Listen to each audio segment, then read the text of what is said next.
Quadratics, page 15. I'm just going to do 1 here. I'm going to do 3D.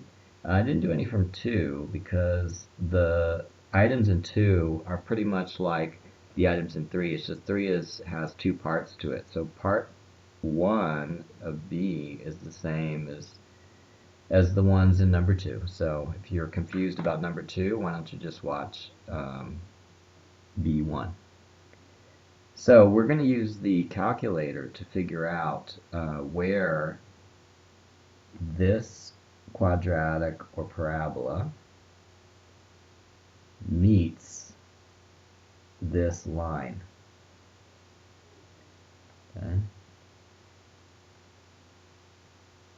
Okay. So the first thing we're going to do is we're going to put these equations in the calculator on the y equals screen. So the y equals screen, it's right here, y equals. So first I'm going to put in the parabola, x squared, where's squared? X squared plus 2x plus 2x minus 3. And then we go to the next one, and we're going to put in the line, which is x minus 1. And then we graph it.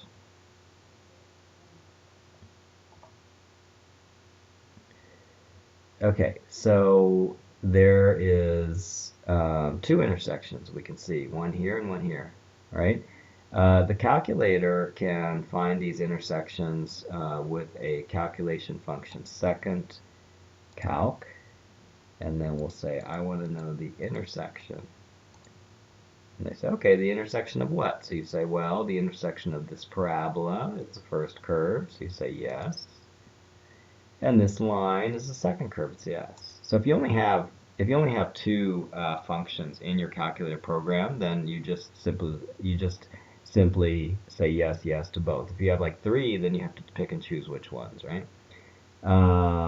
Do you guess x equals 0, y equals -1? And it doesn't really matter what you guess if you're looking for both. But let's say you want this one that's close to here. So you put your cursor close to that, and then you'll end up finding that one. Yeah, so we found x equals -2, y equals -3. So one of the points is -2, -3.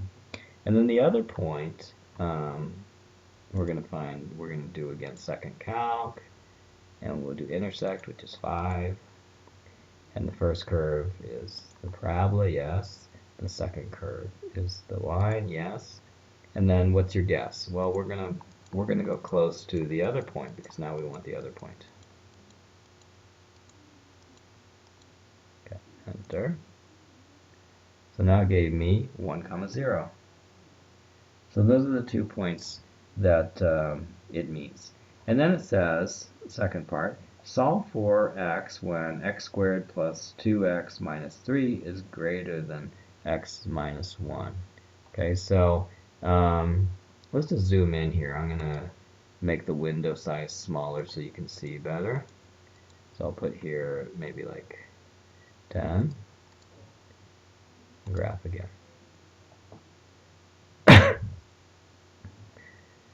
Okay, so it says solve for when the parabola is greater than the line.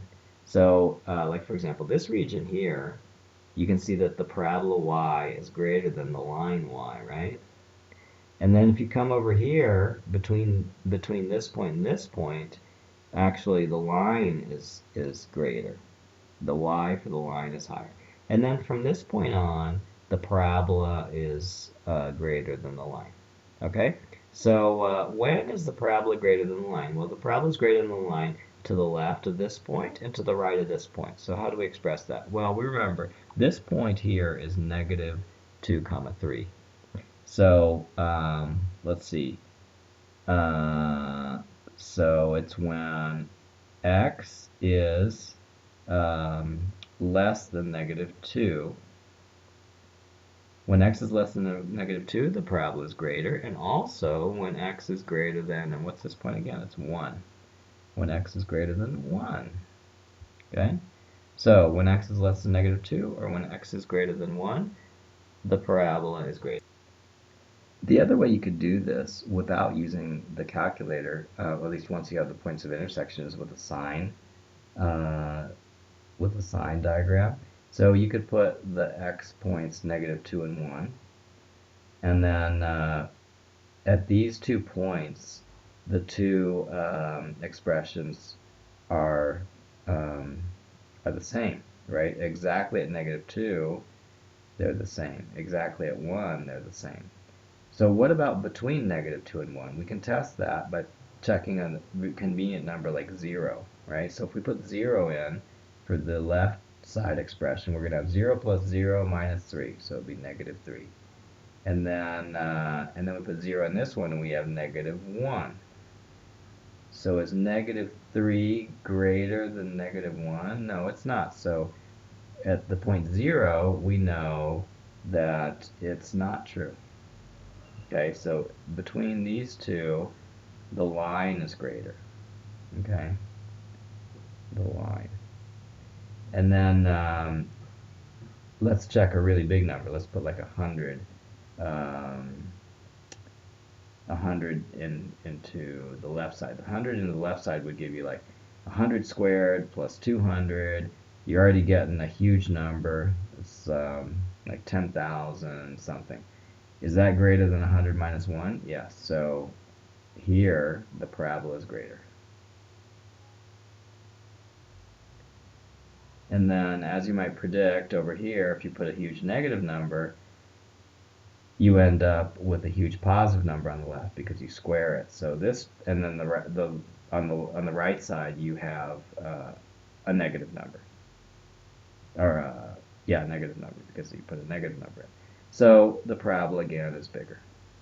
Okay, so you could do it by looking at the graph, or you could algebraically substitute in sample numbers such as 0 or 100 or negative 100.